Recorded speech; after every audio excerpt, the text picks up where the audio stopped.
नमस्कार, मैं रवि आसलीवाल। सकारात्मक खबरों में आपका स्वागत है। आप समाचार के चैनल न्यूज़ चैनल इसलिए देखते हैं ताकि आपको सूचना मिल सके, और अगर आप सूचना प्राप्त करना चाहते हैं तो आप हमारे चैनल को सब्सक्राइब कर सकते हैं। और यदि आपको ऐसे चैनल देखने हैं जिसमें सिर्फ किसी का अपमान होता हो, मन में गंदगी भरने का काम होता हो, और यदि आपको लड़ाई झगड़े की बहस में आनंद आता हो, तो हमारा चैनल ऐसी सुविधाएं नहीं देता है। इसलिए आप न्यूज़ के लिए, समाचारों के लिए चैनल को सब्सक्राइब कर सकते हैं। तो बढ़ते हैं खबरों की ओर। इस साल टैक्स पेयर्स को नया फॉर्म 26AS मिलेगा। इसमें टैक्स कटौती और रिफंड के अलावा अन्य लेन देन का ब्यौरा होगा। इससे रिटर्न आसानी से भर सकेंगे। आयकर विभाग ने इस फॉर्म को फेसलेस मददगार बताया है। राजस्थान में शनिवार को 711 मरीजों ने संक्रमित पाए गए, यानी कुल मरीज 28,500 हो गए हैं। वहीं 7 लोगों ने कोरोना से दम तोड़ा और मरने वालों की संख्या भी 553 हो गई है। लगातार दूसरे दिन जयपुर में कोई मौत नहीं हुई। पिछले 28 दिन में जांच और रोगी दुगनी हो गए हैं। 20 जून तक कुल रोगी या जांचें राजस्थान में 6,83,017 थी, जो अब 12,04,676 हो गई है। वहीं पूरे देश में 24 घंटे में 37,552 नए मरीज मिले, जो किसी भी एक दिन में सबसे ज़्यादा मरीज मिलने का रिकॉर्ड है। लगातार चौथे दिन 30,000 से ज़्यादा रोगी मिल रहे हैं। इस प्रकार कुल रोगी 10,73,813 हो गए। वहीं शनिवार को 542 मौत भी हुई। मृतकों की संख्या बढ़कर 26,776 हो गई है। मृत्यु दर 2.49% रही है। उज्जैन स्थित ज्योतिर्लिंग महाकाल मंदिर में मध्य प्रदेश से बाहर के श्रद्धालुओं के प्रवेश पर रोक लगा दी गई है। अब सिर्फ राज्य में रहने वाले श्रद्धालु ही ऑनलाइन प्री बुकिंग के बाद दर्शन कर सकेंगे। 8 और 9 जुलाई को हाईकोर्ट कर्मचारियों के कोरोना पॉजिटिव आने के बाद 11 दिन बाद, यानी सोमवार कल से हाईकोर्ट फिर से खुल रहा है। अब फिजिकल और वीडियो कॉन्फ्रेंसिंग दोनों तरह से सुनवाई की जाएगी। अब वाहनों के हिसाब से नंबर प्लेट और नंबरों के अलग अलग कलर नजर आएंगे। बैटरी से संचालित वाहनों की नंबर प्लेट हरे रंग की होगी, और बैटरी के कैब, रिक्शा और कॉमर्शियल वाहनों के नंबर प्लेट हरे रंग का नंबर काले रंग में किए जाएंगे। यह जयपुर में यह बताया गया है। नाहरगढ़ बायोलॉजिकल पार्क जयपुर से खुशखबरी मिली। पिछले साल अगस्त में लाए गए हिप्पो के जोड़े से एक शावक जो प्रदेश में पहली बार ही पिछले साल अगस्त में डीएफओ सुदर्शन शर्मा के प्रयास से लाए गए थे, उसमें एक शावक बच्चे को जन्म दिया है। उत्तर पश्चिम रेलवे ने पायलट प्रोजेक्ट के तहत अपने सेवानिवृत्त कर्मचारियों को बड़ी राहत दी है। अब केंद्रीय अस्पताल में टेलीमेडिसिन स्कीम की सुविधा शुरू की गई है, जिसका शुभारंभ किया गया है। सेवानिवृत्त कर्मी और वरिष्ठ नागरिकों को उनकी कमजोर प्रतिरक्षा और साथ ही कोविड-19 संक्रमण का खतरा रहने के कारण इनको अस्पताल में आने की जरूरत नहीं होगी। वह टेलीमेडिसिन की सुविधा प्राप्त कर अपनी बीमारियों का घर पर ही इलाज करवा सकेंगे। बीसीसीआई ने अब तक आईपीएल T20 की तारीख की घोषणा नहीं की है, लेकिन फ्रेंचाइजी टीमों ने तैयारी शुरू कर दी है। आईसीसी की ओर से T20 वर्ल्ड कप के आयोजन पर अंतिम फैसले के बाद आईपीएल की तारीख घोषित की जाएगी। आईपीएल टीमें टूर्नामेंट को यूएई में कराने को लेकर आश्वस्त है। खिलाड़ी चार्टेड प्लेन से यूएई जाएंगे। जर्मनी में एग्जीबिशन टेनिस टूर्नामेंट का फाइनल बारिश के कारण बर्लिन के एयरपोर्ट पर खेला गया।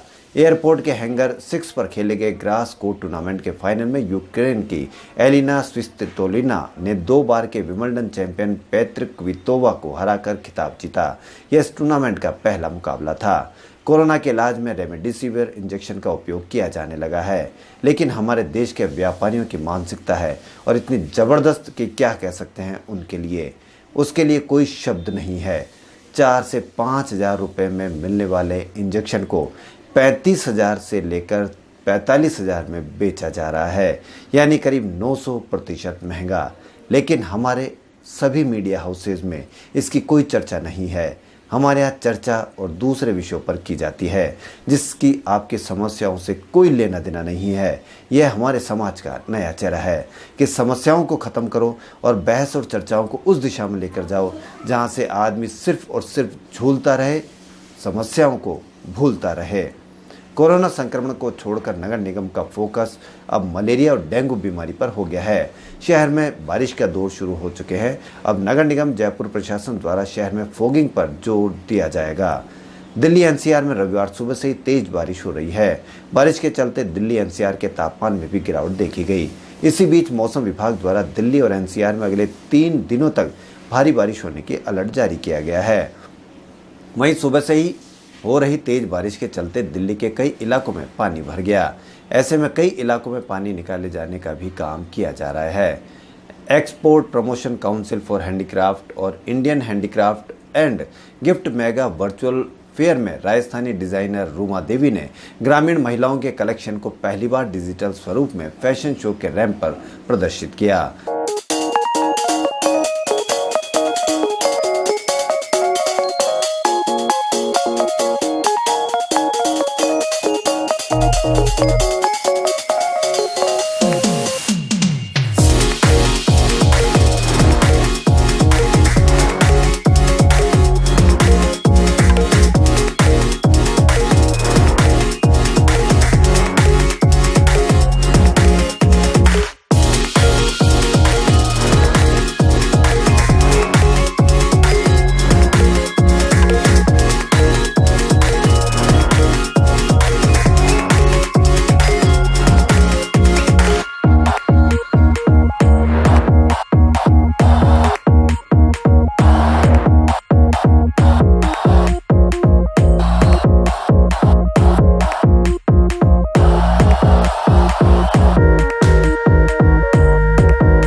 रूमा देवी ने बताया कि कोविड महामारी के कारण मई माह में अमेरिका में होने वाले उनके शो स्थगित हो गए, तो उन्होंने उस कलेक्शन को इस अंतर्राष्ट्रीय दिल्ली फेयर में शामिल कर नवाचार किया गया।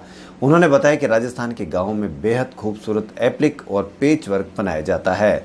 उसको वेस्टर्न व इंडियो वेस्टर्न लुक के परिधानों में डिजाइन कर रैंप पर विश्व भर में भारत, अमेरिका, यूरोप सहित विश्व के विभिन्न देशों के रजिस्टर्ड आयातकों और कंपनी प्रतिनिधियों को लाइव दिखाने का अवसर मिला। ग्रामीण विकास एवं चेतना संस्थान के सचिव विक्रम सिंह ने बताया कि 13 जुलाई से आरंभ हुए इस ऑनलाइन फेयर से गांव के हस्तशिल्पियों को भी नया प्लेटफॉर्म उपलब्ध होगा। कोविड महामारी ने दुनिया में बहुत सारे बदलाव ला दिए हैं। परंपरागत तरीके से होने वाले मेले, प्रदर्शनी और फैशन शो के रूप भी अब बदल गए हैं। इस समय हस्तशिल्पियों पर रोजगार का गंभीर संकट खड़ा हो गया, तो नए प्रयासों की आवश्यकता है। वहीं दक्षिण राजस्थान बाड़मेर के आसपास राजस्थान में पर्यावरण और पक्षियों के संरक्षण पर कार्य कर रहे वागड़ नेचर क्लब सदस्यों ने शनिवार को शहर के समीपस्थ श्यामपुरा वन क्षेत्र में नेचर वॉक का आयोजन किया। इस दौरान दल सदस्यों ने यहां पर बड़ी संख्या में पक्षी और तितलियों की प्रजातियों के साथ ही हायना या लकड़बग्गे के पद चिन्हों को देखकर वन्य जीवों को यहां उपस्थिति पर बहुत खुशी जताई। क्लब के सदस्य और जनसंपर्क उपनिदेशक डॉक्टर कमलेश शर्मा, ख्यातनाम wild life photographer Bharat Kansara और मास्टर जय शर्मा के नेतृत्व में हुई इस नेचर वॉक में क्लब सदस्यों ने वन क्षेत्र में लगभग 2 किलोमीटर पैदल चलकर पक्षियां, तितली और वन्य जीव के संबंध में डेटा संग्रहण किए और फोटो क्लिक किए गए। बटरफ्लाई एक्सपर्ट और वागड़ नेचर क्लब के सदस्य मुकेश पवार का मानना है कि श्यामपुरा वन क्षेत्र अपने आप में एक नेचुरल बटरफ्लाई पार्क है। देश में कोरोना के मामले लगातार बढ़ते जा रहे हैं। अब तक 10,78,455 मरीज हो चुके हैं। ये आंकड़े covid19india.org के मुताबिक है। शनिवार को रिकॉर्ड 37,407 मरीज बढ़े। वहीं 23,552 लोग स्वस्थ भी हुए। उधर महाराष्ट्र में संक्रमितों की संख्या बढ़कर 3 लाख के पार हो गई। शनिवार को राज्य में 8,348 मरीज मिले। इस तरह मुंबई देश का पहला शहर बन गया है जहां संक्रमितों की तादाद 1 लाख से ज़्यादा हो गई है। अब जल्दी देश में नकली दवा बेचने पर रोक लग सकती है। केंद्र सरकार एक नई योजना ला रही है जिसके तहत सभी फार्मास्यूटिकल उत्पादों को QR कोड के जरिए बेचा जाएगा। इससे नकली दवा, नकली फार्मास्यूटिकल प्रोडक्ट की बिक्री बंद हो जाएगी। इस सिलसिले में केंद्र सरकार ने कमेटी गठित की है जो जल्द ही एक QR कोड को लेकर एक अधिसूचना जारी कर सकती है। सरकार का कहना है कि इस QR कोड के जरिए पता लगाना आसान हो जाएगा कि दवा कहां बनी है और क्या दवा के फॉर्मूले के साथ कोई छेड़छाड़ की गई है। खबरों में फिलहाल इतना ही। यदि आपको हमारा चैनल पसंद आए तो लाइक, सब्सक्राइब और शेयर अवश्य करें। धन्यवाद।